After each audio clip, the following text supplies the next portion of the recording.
All right, everyone. I got another economic news update for your stash portfolios. Donald Trump just did something else that's kind of big and in the news.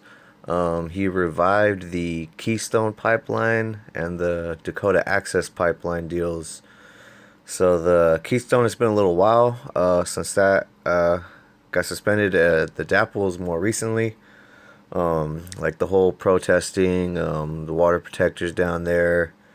They were getting. Now there's some videos, man. I'm not gonna lie, man. They're pretty hard to watch. Like people getting maced in the face constantly, getting shot with rubber bullets, tasered, shot with a water cannon.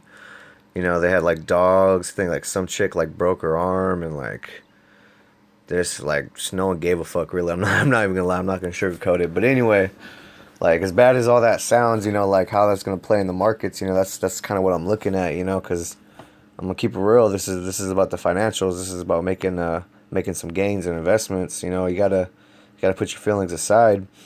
But with that being said, look at my raw earth, which is my oil stock. It's up 3.76%. That's it's the best performing ETF I got in my portfolio right now is these oil stocks. And if you look at the overview, like it has all the oil companies in it.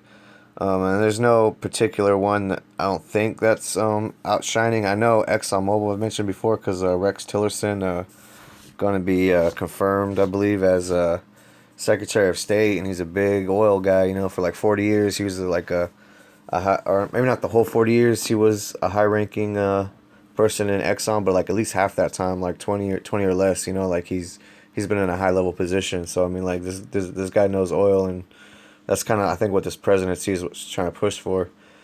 But if you look at this 1 year chart, it just keeps trending upwards, and I think it's only going to keep going up. I mean, those two pipelines getting put in is huge, and and then possibly whatever Rex will do on top of that. There's speculation because he had ExxonMobil had like a $500 billion, I want to say, a pipeline deal that they were trying to do with Russia, but that got stopped. And now, like lo and behold, years later, now Rex Tillerson is gonna be Secretary of State while Putin's still in power in Russia. So, I mean, I'm pretty sure that pipeline is gonna come back as well, man. Like the oil pipeline game, I got a feeling is gonna be huge in the next couple of years during this presidency. But I just want to like touch on that real quick, trying to give you guys not just like how to trade stocks or whatever, like little things like this, like trying to give you guys a more worldly understanding of what to look out for when you're trading these stocks. Now, like these are just estimations. I can't guarantee everything that I'm doing. You know what I mean? But keep in mind that these things do affect your stocks and your sectors.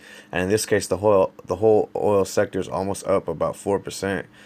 And then my internet tie-in's still doing good. I just bought Wireless Wonders today. I kind of touched on that in another video. It just seems to be doing pretty good so far, along with Internet Titans. They're both like good tech heavy type stocks. And then my other ones are lagging a little bit, but I mean, like I said, it's kind of hedged against each other. So I might lose a little here, but I gain a little here. So I keep staying positive. My Defending America, I'm waiting for that. Money Machines, which is banks, I'm waiting for that. Live Long and Prosper, which is health stocks, is still lagging. I'm pretty sure the repeal of the Affordable Care Act is weighing pretty heavy on that, as well as a bill that Sanders and another I think a senator tried to pass to get medication imported in from Canada, but that got slapped down. So I mean, I think the health sector right now is just kind of choppy. So I'm not gonna go as far as to say I'm pulling out of this. I'm gonna keep on it. I'm trying to do like a 1 year review by the end of this to show you guys like how I did my portfolio, how it grew, and all that. And you guys can kind of like review the videos, as you want. And I think it's a great app, because you can take advantage of individual sectors and how they perform. But I just want to add to that because it was just like news very recently. So just to touch on the other video, he withdrew from the TPP, which is a trade deal which we have with about 12 countries. And I put a video about that up already, I think yesterday. And with that, you got to think about jobs, because like a lot of Democrats, like more progressive Democrats, don't like that we were in the TPP, so they're happy that we withdrew from it. even though like a Republican president kind of did more of a progressive Democratic, a progressive Democrat kind of move there. But and you could argue how it affects everything, because like it is making everybody more global, bringing people together, kind of in a sense. But it's also like we're like America is like losing jobs to people in other countries, and plus like I think like Malaysia is one of the countries in that deal. I mean, I'm not gonna lie, they don't have like the best standards when it comes to like their employees. Like there's even like slavery type like situations over there where people, you know, make nothing or just the bare minimum, you know. So you could say like it's a more worldly way to bring people together, but it's also like people in other countries that don't have such a free country like Americans do, you know, they get treated very badly, and that deal is basically forcing those people to work harder and harder and for less and less, you know, just so we can buy some like some fucking nice clothes or some shit, you know, which is really sad. But like I said, it's about, yeah, I think you gotta keep your financial goals in mind. You know, you can't get caught up in all the sad stories.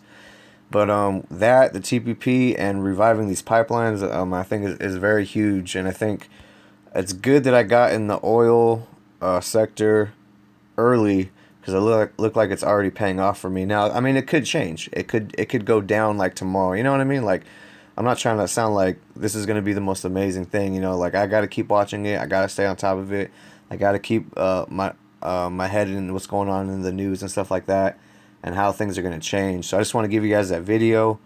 If you guys have any comments or anything you want to ask about it, um, you know, let me know. I basically do a weekly deposit into this account, about like $10 in each of these ETFs. So I'm like growing it slowly over time. You know, I'm just doing like a passive thing. You know, I'm just buying in, just growing them and growing them and growing them. That's kind of like my strategy.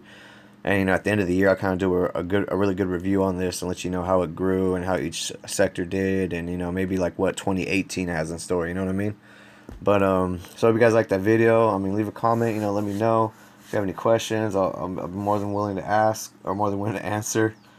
If you like this content, you know, like help me out, click like and subscribe. I try to do as many videos as I can for you guys. Try to at least do like one a day.